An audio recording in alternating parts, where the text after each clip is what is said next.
Good morning students. So போன class வரைக்கும் நம்ம தேர்ட் சாப்டர்ல கண்டினியூ பண்ணிட்டு இருக்கோம். ஸோ இந்த இன்னைக்கும் தேர்ட் சாப்டர்ல பேலன்ஸ் இருக்கிறது பார்க்கலாம். இன்னைக்கு என்ன டாபிக் பார்க்க போறோம் அப்படின்னா மாடியூல்ன்ற டாபிக் வந்து பார்க்க போறோம். ஸோ அதுக்கு முன்னாடி என்ன பார்த்தோம் அப்படின்னு பார்த்தீங்கன்னா டைப்ஸ் ஆஃப் வேரியபிள் ஸ்கோப் வந்து போன கிளாஸில் நம்ம பார்த்துருக்கோம். ஸோ அதில் வந்து 4 டைப்ஸ் இருக்கும் அப்படின்னு பார்த்தோம். Built-in, global, enclosed, local. So அதோட ஏரியாலாம் எந்த அளவுக்கு, ஸோ அதோட விசிபிலிட்டி மோடு வந்து எது வரைக்கும் அப்படின்னு சொல்லி நம்ம பார்த்துருக்கோம். ஓகேவாப்பா. ஸோ இன்றைக்கி என்ன பார்க்க போகிறோம் அப்படின்னு பார்த்தீங்கன்னா மாடியூல் வந்து பார்க்குறோம். Module is a part of a program. So module அப்படின்னா என்னன்னா இதுவும் ஒரு பார்ட் ஆஃப் எ ப்ரோக்ராம். ஓகேவா. Program are composed of one or more independently developed module. So என்ன சொல்கிறாங்க அப்படின்னு பார்த்தோன்னா ப்ரோக்ராம்ஸ் இருக்கு இல்லையா, ப்ரோக்ராம்ஸை வந்து நம்ம வந்து ஒன் ஆர் மோர் பார்ட்டாக வந்து ஸ்ப்ளிட் பண்ணிக்கலாம். இப்போ வந்து ஒரு 10,000 லைன் ப்ரோக்ராம் இருக்குது, இல்லை ஒரு 2,000 லைன் ப்ரோக்ராம் இருக்குது அப்படின்னா அதை நம்ம என்ன பண்ணிக்கலாம் அப்படின்னா ஒரு இண்டிபெண்ட் பார்ட்டாக, அதாவது சின்ன சின்ன ப்ரோக்ராமாக நம்ம ஸ்ப்ளிட் பண்ணுறதுக்கு பேர் தான் என்னது அப்படின்னா மாடியூல். ஓகேவா. கான்செப்டை ஃபஸ்ட்டு நல்லா புரிஞ்சுக்கோங்க. மாடியூல் அப்படின்னா என்ன, ஒரு பெரிய ப்ரோக்ராம் இருக்கிறத சின்ன சின்னதாக நம்ம டிவைட் பண்ணி வைக்கிறோம் இல்லையா, ஸ்ப்ளிட் பண்ணி வைக்கிறோம் இல்லையா, ஸோ அதுக்கு பேர் தான் என்ன அப்படின்னு சொல்கிறாங்கன்னா மாடியூல் அப்படின்னு சொல்கிறாங்க. Okay. A single module can contain one or several statements closely related each other. So தனித்தனியாக நம்ம ஸ்ப்ளிட் பண்ணி வைக்கிறோம்ல, இப்போ 2000 லைன் இருக்குது, ஒரு 1000 லைன் இருக்குது அப்படின்னா அதை வந்து நம்ம ஒரு 10 பார்ட்டாக வந்து ஸ்ப்ளிட் பண்ணி வச்சுருக்கோம்னா ஒவ்வொரு பார்ட்டு அந்த 10 பார்ட்டுக்கு பேர் என்னதுன்னா மாடியூல். ஓகேவா. ஸோ அதில் ஒரு மாடியூலை எடுத்துக்கிட்டாலும் அதில் என்ன இருக்குன்னு சொல்கிறாங்கன்னா அந்த ஒரு மாடியூலுக்குள்ளே செவரல் ஸ்டேட்மெண்ட்ஸ் வந்து இருக்கும் அப்படின்னு சொல்கிறாங்க. ஓகே. ஸோ 1000 லைன் ப்ரோக்ராமை வந்து நீ 100 லைனாக பிரிச்சிருக்க அப்படின்னா அந்த பார்ட்டுக்கெல்லாம் என்னது அப்படின்னா 10 மாடியூல்ஸை வந்து நீ பிரித்து வச்சுருக்கீங்க. அதை ஒரு மாடியூல் நீங்கள் எடுத்து பார்த்தீங்க அப்படின்னா அந்த ஒரு மாடியூலுக்குள்ளே என்ன இருக்குன்னு சொல்கிறாங்க, செவரல் ஸ்டேட்மெண்ட்ஸ் வந்து இருக்கும் அப்படின்னு சொல்கிறாங்க. ஸோ மாடியூல்லாம் வந்து எப்படி ஒர்க் ஆகுது அப்படின்னு சொல்கிறாங்க அப்படின்னா அது வந்து இண்டிபெண்ட்டாக ஒர்க் ஆகும். ஓகேவா. எல்லாமே தனித்தனியாக வந்து ஒர்க் ஆச்சு அப்படின்னா நம்மளுக்கு ப்ரோக்ராம் ஈஸியாக வந்து ஒன் செக் வெயிட் பண்ணுங்க.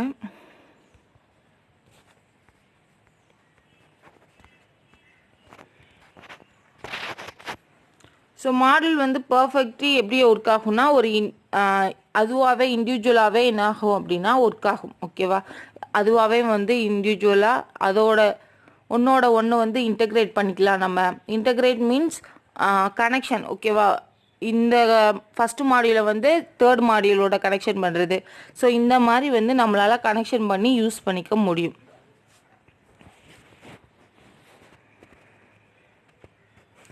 A software program can be divided into modules to ease the job of programming and debugging as well. So என்ன பண்ணுறாங்க அப்படின்னா சாஃப்ட்வேர் ப்ரோக்ராம் இருக்கு இல்லையா, ஸோ இந்த ப்ரோக்ராம்ஸை வந்து டிவைட் பண்ணிக்கிறாங்க. ஸோ டிவைட் பண்ணுறதுனால என்ன யூஸ் அப்படின்னு பார்த்தோம் அப்படின்னா டீபக்கிங் பண்ண வந்து ரொம்ப ஈஸியாக இருக்குது. டீபக்கிங் அப்படின்னா என்னதுன்னா எரர் கரெக்ஷன். ஓகேவா. ஒரு நம்மளுக்கு தெரிஞ்சு இப்போ 10 லைன் ப்ரோக்ராம்லேயே நம்ம எவ்வளோ மிஸ்டேக் விடுறோம், அதில் எரர் கண்டுபிடிக்க நம்மளே எவ்வளோ நேரம் டைம் ஆகுது. ஆனால் ஒரு 2000 லைன் கோடிங்ஸ் அந்த மாதிரி இருக்கும்போது எவ்வளோ டைம் ஆகும். ஒரு சின்ன எரர் வரும், ஆனால் அது எந்த இடத்துல எரர் வந்திருக்குன்னு நம்மளால் ஃபைண்ட் பண்ண முடியாது. கொஞ்சம் ஸோ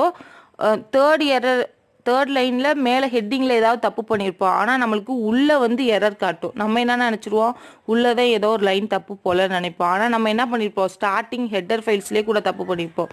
ஸோ இந்த மாதிரிலாம் வந்து மிஸ்டேக் பண்ணியிருக்கிறதுனால அவங்க என்ன பண்ணுறாங்க அப்படின்னா ப்ரோக்ராம் ஸ்பிட் பண்ணி வச்சுருக்கிறதுனால ஈஸியாக வந்து ப்ரோக்ராமை எந்த இடத்துல எந்த மாடியூலில் எரர் இருக்குது, 10 இதாக பிரித்து வச்சுருக்கோம் அப்படின்னா அந்த 10 மாடியூலில் எந்த மாடியூலில் எரர் இருக்குது அப்படின்னு நம்மளால் ஈஸியாக வந்து ஃபைண்ட் பண்ண முடியும்.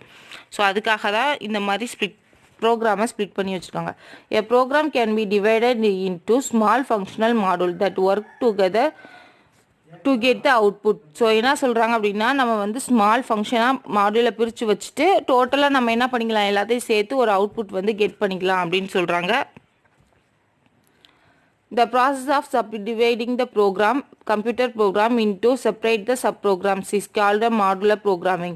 ஸோ இது என்ன சொல்கிறாங்க, மாடுலர் ப்ரோக்ராமிங்னு இங்கே ஒரு கான்செப்ட் வருது. என்ன சொல்கிறாங்க அப்படின்னா நம்ம அந்த மாதிரி சப்டிவைட் பண்ணி வச்சுருக்கோம் இல்லையா ப்ரோக்ராம்ஸ் எல்லாம், ஸோ அதெல்லாம் வந்து ப்ராசஸ் பண்ணுறோம்ல இந்த ப்ரோக்ராம்க்கு பேர் தான் என்ன அப்படின்னு பார்த்தோன்னா மாடுலர் ப்ரோக்ராமிங். நம்ம இந்த மாதிரி பிரித்து வச்சு ப்ராசஸ் பண்ணுறதுக்கு பேர் என்னது மாடுலர் ப்ரோக்ராமிங். ஓகேவாப்பா? ஸோ அதே சொன்ன பாயிண்டே தான் திருப்பி சொல்லியிருப்பாங்க. மாடுலர் ப்ரோக்ராம் வந்து நம்ம டிவைட் பண்ணி வச்சுருக்கிறதுனால டீபக்கிங்க்கு ஸோ அந்த மாதிரி ஒர்க் பண்ணும்போதெல்லாம் நம்மளுக்கு ரொம்ப ஈஸியாக இருக்கும். ஸோ அதுதான் வந்து சொல்லியிருப்பாங்க. தென் அது வந்து எப்படி இருக்கும் அப்படின்னு பார்த்தீங்கன்னா இண்டிபெண்ட்டாக இருக்கும். அதாவது ஒவ்வொரு மாடியூலுமே தனியாக வந்து நம்ம ரன் பண்ணி பார்த்துக்கலாம். ஸோ அந்த மாதிரி இருக்கும். ஃபார் எக்ஸாம்பிளுக்கு என்னென்ன சொல்கிறாங்க மாடுலார்ஸ்க்கு எக்ஸாம்பிள் பார்த்துக்கோங்க. Procedure subroutines function. ஓகேவா? ஸோ இது வந்து உங்களுக்கு 1 மார்க்லையும் கேட்கலாம். Procedures subroutines function. ஸோ இது எல்லாமே என்னதுன்னா ஒவ்வொரு மாடியூல்ஸ். இப்போ ஃபங்க்ஷன் இருக்குது அப்படின்னா 2 ஃபங்க்ஷன் யூஸ் பண்ணுறோம்னா நம்ம 2ஆக ஸ்ப்ளிட் பண்ணி வச்சுக்கலாம். ஸோ அதுக்கு ஒவ்வொரு ஃபங்க்ஷனுக்கு பேர் என்னது ஒவ்வொரு மாடியூல்னு அர்த்தம். ஓகேவா? ஸோ வந்து இப்போ கேரக்டரிஸ்டிக்ஸ் கொடுத்துருக்காங்க. இது ஒரு இம்பார்ட்டன்ட் 5 மார்க் பப்ளிக்கில் கேட்ட 5 மார்க் வேறு. இந்த 5 பாயிண்ட் தான் இருக்குது. இந்த 5 பாயிண்ட்டை நீ எழுதிட்ட அப்படின்னா உனக்கு மார்க்கு. ஜஸ்ட்டு உனக்கு பேப்பரில் பார்த்தேனாலே 1 பேஜ் கூட வராது இந்த 5 பாயிண்ட்டும். ஸோ பார்த்துக்கோங்க. ஸோ மாடுலோட கேரக்டரிஸ்டிக்ஸ்லாம் பார்க்கலாம். ஸோ மாடுலரில் என்னென்ன இருக்கும் அப்படின்னு சொல்கிறாங்க அப்படின்னா இன்ஸ்ட்ரக்ஷன் இருக்கலாம், ப்ராசஸிங் லாஜிக்கல் டேட்டா இருக்கலாம். ஸோ ஒரு டேட்டா இருக்கலாம், இன்ஸ்ட்ரக்ஷன்ஸு இது எல்லாம் இதெல்லாம் இருக்கிறது தான் என்னன்னு சொல்கிறாங்கன்னா மாடியூல்ஸ் அப்படின்னு சொல்கிறாங்க. செகண்ட் பாயிண்டில் பார்த்தோம் அப்படின்னா modules can be separated complaint and stored in a library. So modules என்ன பண்ணுறாங்க அப்படின்னா செப்பரேட் பண்ணி நம்ம லைப்ரரியிலையுமே ஸ்டோர் பண்ணி வச்சுக்கலாம். லைப்ரரி அப்படின்னா யோசிக்காதீங்க. இப்போ ஹெட்டர் ஃபைல்ஸில் நம்ம யூஸ் பண்ணுவோம் இல்லையா, ஹேஷ் இன்க்ளூட் math.h அந்த மாதிரிலாம் யூஸ் பண்ணுவோம்ல. அப்போ மேத்ன்றது எதுலேருந்து நம்ம யூஸ் பண்ணுறோம் லைப்ரரி. இந்த மாதிரி நம்ம மாடியூல்ஸை ப்ரீடிஃபைன்டாக சிஸ்டம்லேயே கூட நம்ம சேவ் பண்ணி ஒரு லைப்ரரி ஃபங்க்ஷன் மாதிரி யூஸ் பண்ணிக்கலாம் அப்படின்னு சொல்கிறாங்க. ஓகேவாப்பா? தேர்ட் பாயிண்டில் என்ன சொல்கிறாங்கன்னா இதில் வந்து எந்த மாடியூல்ஸில் என்ன இன்க்ளூட் பண்ணிக்கலாம், ப்ரோக்ராமையும் ஒரு எக்ஸ்ட்ரா ஒரு அடிஷ்னல் ப்ரோக்ராமையும் நம்மளால் இன்க்ளூட் பண்ண முடியும். ஃபோர்த்து பாயிண்ட் பார்த்தீங்க அப்படின்னா மாடியூல்ஸ் வந்து செக்மெண்ட்டாக இருக்கிறதுனால நம்ம என்ன பண்ணிக்கலாம்னா ஈஸியாக இன்வோக் பண்ணிக்க முடியும். ஒரு பேராமீட்டரை வந்து இன்வோக் பண்ணணும்னு நினச்சோம்னா இன்வோக் பண்ணிக்கலாம். ஸோ இன்வோக் அப்படின்னா என்னதுன்னா காலிங். ஒரு ஃபங்க்ஷன்லேருந்து இன்னொரு ஃபங்க்ஷனுக்கு அது பேராமீட்டரை பாஸ் பண்ணுறது. இப்போ இன்ட்டு ஏ இன்ட்டு பின்னு இருக்குது.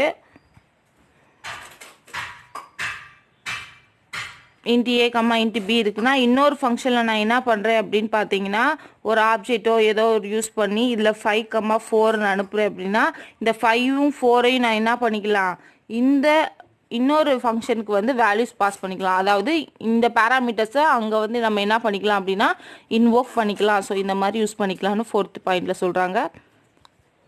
5th பாயிண்ட் பார்த்தீங்க அப்படின்னா module segment can be used by other modules. So இந்த மாடியூல்ஸை வந்து நம்ம ஒரு தடவை க்ரியேட் பண்ணிட்டோம் அப்படின்னா ஃபஸ்ட் டைம் யூஸ் பண்ண மாடியூலை நம்ம இன்னொரு தடவையும் நம்ம என்ன பண்ணிக்கலாம் அப்படின்னா இன்னொரு மாடியூலில் யூஸ் பண்ணிக்க முடியும். ஓகேவாப்பா? புரிஞ்சா? ஸோ இந்த 5 கேரக்டரிஸ்டிக்கை நல்லா புரிஞ்சு வச்சுக்கோங்க. So next benefits of using modular programming include. Benefits of using modular programming இருக்கு இல்லையா, ஸோ இதை வந்து advantage of modular programming. So அந்த மாதிரி வந்து கொஷின்ஸ் வந்து கேட்கலாம். ஸோ ஃபஸ்ட்டு பாயிண்ட் என்ன அப்படின்னு பார்த்தீங்கன்னா less code to be written. So நம்ம வந்து ப்ரோக்ராம் வந்து ஸ்ப்ளிட் பண்ணுறதுனால இப்போ வந்து ஃபஸ்ட்டு மாடியூலில் இருக்க ஃபங்க்ஷன் வந்து அகெயின் நம்மளுக்கு இன்னொரு தடவை எழுதணும்னு அவசியம் இல்லை. ஃபஸ்ட்டு மாடியூலில் இருக்க ப்ரோக்ராம் கோடிங் இருக்குது அப்படின்னா அதே மாடியூல் கோடிங் வந்து உனக்கு திருப்பி தேவைப்படுதுன்னா அதை அகெயின் ரிட்டர்ன் பண்ணணும் அவசியம் இல்லை.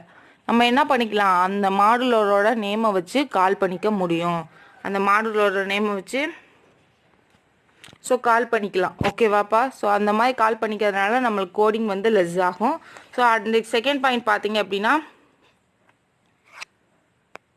ஸோ அதே இதுதான் சொல்கிறாங்க. ஒரு சிங்கிள் ப்ரொசீஜர் வந்து நம்ம டெவலப் பண்ணுறது மூலயமா நம்ம என்ன பண்ணிக்கலாம் அப்படின்னா அதை வந்து ரீயூஸ் பண்ணிக்கலாம். ஓகேவா? ஒரு ஆல்ரெடி ஒரு ப்ரொசீஜர் க்ரியேட் பண்ணியிருக்கோம் அப்படின்னா அந்த ப்ரொசீஜரோட நேம் வச்சு நம்ம எத்தனை டைம் வேணாலும் என்ன பண்ணிக்கலாம், ஸோ அந்த கோடை வந்து திருப்பி எழுதணும் இல்லை, அகெயின் வந்து நம்ம கால் பண்ணி யூஸ் பண்ணிக்க முடியும். தேர்ட் பாயிண்ட் பார்த்தீங்க அப்படின்னா ஸோ டிசைன் வந்து ரொம்ப நம்ம எப்படி டிசைன் பண்ணுறோம் அப்படின்னா ரொம்ப ஈஸியாக வந்து ரொம்ப ஈஸியாக நம்ம யூஸ் பண்ணுற மாதிரி தான் வந்து கோடிங்ஸ் வந்து ஸ்மால் டீமாக வந்து ஸ்மால் பார்ட்டாக வந்து ஸ்ப்ளிட் பண்ணிவிட்டு நம்ம என்ன பண்ணுறோம் அப்படின்னா ப்ரோக்ராம் ரன் பண்ணுறோம். ஸோ இது என்டையராக சேர்த்து ரன் பண்ணுறதுனால ஒரு அவுட்புட் கிடைக்கிது இல்லையா? ஸோ அந்த மாதிரி பண்ணுறோம். ஸ்மால் பார்ட்டாக ஒரு டீமாக வந்து ஸ்ப்ளிட் பண்ணி கோடிங்கை வந்து யூஸ் பண்ணுறோம். ஸோ மாடுலர் ப்ரோக்ராமிங்ஸ் வந்து எதுக்கு அலோவ் பண்ணுது அப்படின்னு சொல்கிறாங்கன்னா many programs to collaborate on the same application. So ஒரே அப்ளிகேஷனில் நம்ம என்ன பண்ணிக்கலாம் அப்படின்னா மோர் தென் ஒன் ப்ரோக்ராம்ஸை வந்து கொலாபரேட் பண்ண முடியும், அதாவது ஒன்று சேர்த்து வைக்க முடியும். ஓகேவா? அடுத்த பாயிண்ட் வந்து ஸோ அந்த கோடு எல்லாமே நம்ம ஸ்டோர் பண்ணுறோம் இல்லையா? ஸோ அது வந்து ஒரு மல்டிபிள் ஃபைல்ஸில் வந்து சேவ் பண்ணி வச்சுக்கலாம். ஓகேவா? ஸோ நெக்ஸ்ட்டு கோட்ஸ் எல்லாம் எப்படி இருக்குன்னா ஷார்ட்டாக இருக்குது. ஸோ அது வந்து சிம்பிள் அண்ட் ஈஸி அண்டர்ஸ்டாண்டபுளாக இருக்குது. ஓகேவாப்பா? ஸோ கோட்ஸ் எல்லாமே நம்ம மொத்தமாக பார்க்குறத விட தனித்தனி பார்ட்டாக பார்க்கும்போது நம்மளுக்கு என்ன ஆகுது, ஈஸியாக வந்து அண்டர்ஸ்டாண்ட் ஆகுது அப்படின்னு சொல்கிறாங்க. ஸோ அதே மாதிரி தான் நம்ம ஆல்ரெடி சொன்னோம் இல்லையா, எரர் கரெக்ஷனுக்கு வந்து ஈஸியாக ஐடென்டிஃபை பண்ண முடியும். ஏன்னா அதோட பார்ட்டாக பண்ணுறதுலானா நம்மளுக்கு ஈஸியாக ஐடென்டிஃபிகேஷன் பண்ணிக்கலாம், எந்த லொக்கேஷனில் இருக்குதுன்னு நம்மளால் புரிஞ்சுக்க முடியும்.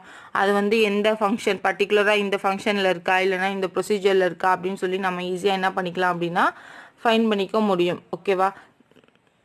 Same codes can be used in many applications. So ஒரே கோடிங்கை வந்து நம்ம என்ன பண்ணிக்கலாம் அப்படின்னா அகைன் யூஸ் பண்ணணும் அப்படின்னா அதை என்ன பண்ணிக்கலாம், ஒரு லைப்ரரி ஃபங்க்ஷனாக போட்டு அது எந்த ப்ரோக்ராம்லனாலும் நம்மளால யூஸ் பண்ணிக்க முடியும், எந்த அப்ளிகேஷன்லையும் நம்ம யூஸ் பண்ணிக்க முடியும் அப்படின்னு சொல்கிறாங்க. இந்த scoping of variables can easily be controlled. So அந்த ஸ்கோப்பிங் வேரியபிள் இருக்கு இல்லையா, ஸ்கோப்பிங் வேரியபிள் அப்படின்னா என்னது, பப்ளிக்கு ப்ரைவேட். ஸோ அந்த வேரியபிள்ஸும் நம்மளால் ஈஸியாக என்ன பண்ணிக்க முடியும் அப்படின்னு சொல்கிறாங்கன்னா கண்ட்ரோல் பண்ணிக்க முடியும் அப்படின்னு சொல்கிறாங்க. ஸோ நெக்ஸ்ட்டு என்ன பார்க்க போகிறோம் அப்படின்னா அக்சஸ் கண்ட்ரோல். நெக்ஸ்ட்டு என்ன பார்க்க போகிறோம், அக்சஸ் கண்ட்ரோல். அக்சஸ் கண்ட்ரோல் அப்படின்னா என்ன அப்படின்னா இது வந்து ஒரு செக்யூரிட்டி டெக்னிக். ஓகேவா? இது வந்து என்னது, ஒரு செக்யூரிட்டி டெக்னிக். எதுக்காக அப்படின்னா இந்த ப்ரோக்ராமில் இருக்க வேரியபிளை வந்து மேலே இன்னொருத்தவங்க யூஸ் பண்ணக்கூடாது, இல்லை அப்படின்னா இதை வந்து எல்லாரும் யூஸ் பண்ணலாம். ஸோ இந்த மாதிரி ஒரு ரூல்ஸ் கொடுக்குறோம் இல்லையா, இதுக்குள்ளே மட்டும்தான் ஒர்க் ஆகும், இந்த பார்ட் வந்து பப்ளிக்காக ஒர்க் ஆகும். ஸோ அந்த மாதிரி சொல்கிறோம் இல்லையா, அக்சஸ் கண்ட்ரோல் அப்படின்னா அதுதான். ஸோ அந்த பப்ளிக் ப்ரொடெக்டட் ப்ரைவேட் சொல்கிறோம் இல்லையா, இதுதான் வந்து அக்சஸ் கண்ட்ரோலபிலிட்டி. ஸோ இதை பற்றி தான் வந்து நம்ம இதில் பார்ப்போம். ஓகேவாப்பா? ஸோ இந்த மாதிரி நம்ம யூஸ் பண்ணுறதுனால நம்மளுக்கு என்ன ஆகும் அப்படின்னா செக்யூரிட்டி ரிஸ்க்கு வந்து கொஞ்சம் கம்மியாகுது அப்படின்னு சொல்லியிருக்காங்க. ஓகேவா? மினிமைஸ் ஆகுது, செக்யூரிட்டி ரிஸ்க்லாம் வந்து நம்மளுக்கு மினிமைஸ் ஆகுது.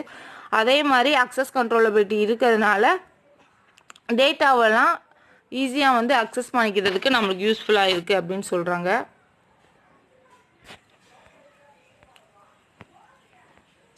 ஸோ ஃபஸ்ட்டு என்ன சொல்கிறாங்க, சேம் நம்ம C++, ஜாவா அந்த மாதிரிலலாம் யூஸ் பண்ணோம் இல்லையா, ஸோ அதே மாதிரி தான் இங்கே என்ன யூஸ் பண்ணுறாங்க அப்படின்னு பார்த்தீங்கன்னா பப்ளிக் ப்ரைவேட் ப்ரொடெக்டட். ஸோ அதெல்லாம் வந்து இங்கே யூஸ் பண்ணுறாங்க. ஸோ ப்ரைவேட்டில் என்ன சொல்கிறாங்க அப்படின்னு பார்த்தோன்னா உங்களுக்கு ஆல்ரெடி தெரியும், ப்ரைவேட்டில் வந்து யார் மட்டும்தான் யூஸ் பண்ண முடியும், உள்ளே இருக்க இன்னர் சைடு மட்டும் தான் யூஸ் பண்ண முடியும். ஸோ அவுட்டர் சைட் கிளாஸஸ் வந்து ப்ரைவேட்டில் இருக்கிறத வந்து யூஸ் பண்ண முடியாது. வித்தின் அந்த கிளாஸ்க்குள்ளே தான் இருக்குது அப்படின்னா ப்ரைவேட் வந்து அந்த கிளாஸ்க்குள்ளே மட்டும்தான் அக்சஸ் பண்ணுற மாதிரி இருக்கும். பப்ளிக் மெம்பர் அப்படின்னு பார்த்தீங்க அப்படின்னா அதை வந்து என்ன அக்சஸ் பண்ணிக்கலாம், அவுட் சைட் ஆஃப் ஏரியா கூட நம்மளால் அக்சஸ் பண்ணிக்க முடியும். இதெல்லாம் வந்து உங்களுக்கு ஆல்ரெடி போன இயரே படித்தது. ஸோ அதை சும்மா ரீகால் பண்ணிக்கோங்க. ஸோ அதே மாதிரி அதோட ஆப்ஜெக்டையும் நம்ம என்ன பண்ணிக்க முடியும்னு சொல்கிறாங்க, பப்ளிக்காக வந்து இன்வோக் பண்ணிக்க முடியும், அதாவது கால் பண்ணிக்க முடியும் அப்படின்னு சொல்கிறாங்க. ஓகேவாப்பா? ஸோ ப்ரைவேட் அப்படின்னு பார்த்தீங்கன்னா அந்த ப்ரைவேட் இன்ஸ்டன்ஸ் வேரியபிளை நம்ம என்ன பண்ணிக்கணும், அந்த பர்டிகுலர் ஏரியாவில் மட்டும்தான் நம்மளால் என்ன பண்ணிக்க முடியும், அக்சஸ் பண்ணிக்க முடியும். பட் பப்ளிக் மெத்தடில் வந்து நம்ம வந்து டேட்டா வந்து என்காப்சுலேஷன் பண்ணிக்கலாம், எங்கேனாலும் வந்து நம்ம அக்சஸ் பண்ணிக்க முடியும். ப்ரொடெக்டர் உங்களுக்கு ஆல்ரெடி தெரியும் இல்லையா. ஸோ அந்த அக்சசிபிலிட்டி எதுக்குள்ளே தான் இருக்கும், வித்தின் கிளாஸ்க்குள்ளே இருக்கும். அது எதுக்கு அவைலபிளாக இருக்குது, சப் கிளாஸ்க்கு மட்டும்தான் வந்து அவைலபிளாக இருக்கும். ஸோ மற்ற இதுக்கெலாம் வந்து அது அக்சஸ் பண்ண பெர்மிட், அதாவது அக்சஸ் பண்ண முடியாது. ஓகேவா, பர்டிகுலர் அந்த கிளாஸு எதுக்கெலாம் ரெஸ்ட்ரிக்ஷன் இருக்கோ அதுக்குள்ளே மட்டும்தான் வந்து நம்மளால் யூஸ் பண்ணியிருக்க மாதிரி இருக்க முடியும். அதே மாதிரி நம்ம என்ன பண்ணிக்கலாம், இன்ஹெரிட் பண்ணிக்கலாம். இன்ஹெரிட் கிளாஸஸ் பார்த்தோம் இல்லையா, பேரண்ட் கிளாஸஸ், சைல்டு கிளாஸஸ்னு. ஸோ இந்த மாதிரி நம்மளால் இன்ஹெரிட்டும் பண்ணிக்க முடியும்.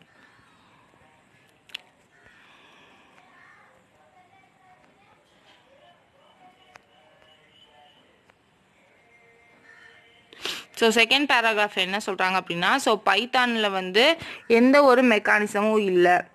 அதாவது இத்தனை வேரியபிள்ஸ் தான் யூஸ் பண்ண முடியும், இந்த வேரியபிள்ஸ் வந்து பர்டிகுலராக இதை மட்டும்தான் ரெஸ்ட்ரிக்ஷன் பண்ண முடியும், இத்தனை வேரியபிள் மட்டும்தான் நீங்கள் டிக்ளேர் பண்ண முடியும். ஸோ அந்த மாதிரி மெத்தடுக்கோ வேரியபிளுக்கோ எந்த ரெஸ்ட்ரிக்ஷனும் என்ன இல்லைன்னு சொல்கிறாங்கன்னா பைத்தானுக்கு வந்து இல்லை அப்படின்னு சொல்கிறாங்க. ஓகேவா, ஸோ பைத்தானில் வந்து நம்ம கன்வீனியன்ஸுக்கு நம்ம எல்லாமே வந்து பண்ணிக்கிறதா. நம்மளே வந்து என்ன பண்ணிக்கலாம், ஒரு நேம் வந்து ஒரு ஃபங்க்ஷனுக்கோ ஒரு வேரியபிளுக்கோ நம்ம கொடுத்துக்கலாம். அதே மாதிரி கொடுக்கும்போது ஒரு வேரியபிள் அக்சஸ் பண்ணுறோம் அப்படின்னா, ஸோ அதில் என்ன சொல்கிறாங்க அப்படின்னா சிங்கிள் ஆர் டபுள் அண்டர்ஸ்கோர் வந்து நம்ம யூஸ் பண்ணணும். ஒரு வேரியபிள் யூஸ் பண்ணுறோம் அப்படின்னா ஒரு சிங்கிள் அண்டர்ஸ்கோராக இருக்கலாம், இல்லைன்னா டபுள் அண்டர்ஸ்கோராக இருக்கலாம். ஸோ அண்டர்ஸ்கோர் வந்து யூஸ் பண்ணணும் அப்படின்னு சொல்கிறாங்க. ஓகேவா,